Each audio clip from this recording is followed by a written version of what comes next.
Good day, everyone. Today we'll be discussing a crucial aspect of international travel and logistics: the process of clearance for passengers, baggage, mail and postal items. It ensures the smooth and legal flow of goods and people across borders. Whether you're a traveler going abroad or a courier deliverer delivering packages, understanding customs clearance procedures helps us comply with regulations and avoid delays or penalties. In this presentation, we'll cover the definitions of key terms like clearance and baggage, as outlined by customs regulations. We'll also explore how these procedures protect national security, ensure proper taxation, and support international trade and travel. Let's begin by understanding what we mean by clearance in the context of customs. What is clearance?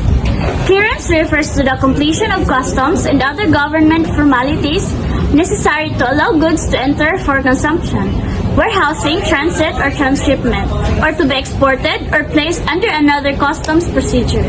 What is baggage? Baggage refers to the articles, effects, and other personal property of a traveler that are necessary or appropriate for wear, used for comfort or convenience in connection with the trip, and such other items as can be conveniently carried, including balikbayan boxes with the traveler on such trip and are accepted by the carrier for carriage. What are the two types of baggage? Section 3, definition of terms. Accompanied baggage refers to baggage, whether checked-in or hand-carried, brought by travelers and crew when leaving or arriving in the country, traveling in the same means of transport as the travelers and crew. Second is unaccompanied baggage. Refers to checked-in baggage, arriving or leaving before or after the traveler to whom it belongs due to delay, misrouting, or other causes. What is balikbayan boxes? Section 3, definition of terms. Balikbayan boxes refers to a corrugated box or other container or receptacle up to a maximum volume of 200,000 gross cubic centimeters without regard as to the shape of the container or receptacle. What is traveler? Section 3, definition of terms. Traveler refers to any person who temporarily enters the territory of a country in which he or she does not normally resides, or who leaves the territory, and any person who leaves the territory of a country in which he or she normally resides, or who returns to the territory to general provisions. Custom baggage declaration form. All arriving travelers and crew shall accomplish a CBDF, which will be submitted to the assigned customs officer at the customs arrival of area for clearance. In addition to the CBDF, the following additional documents must also be presented during the clearance process: owner's pre-departure declaration form or certificate of identification.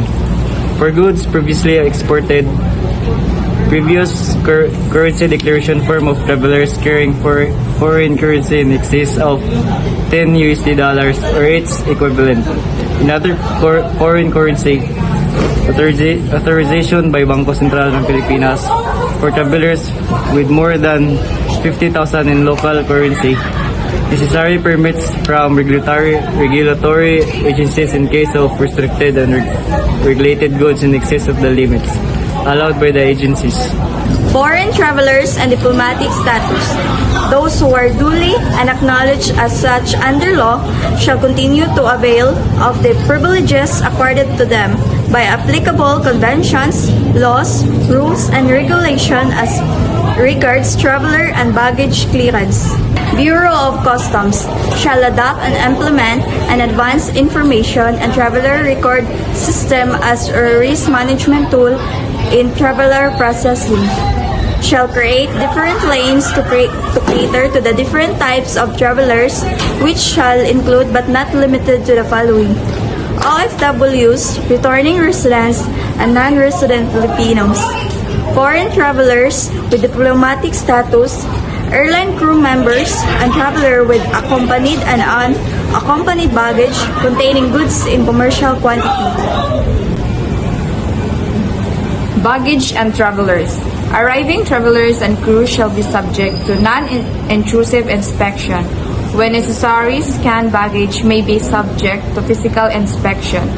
Traveler, crew, or any baggage may be subject to inspection based on derogatory information or reasoned and or random selection.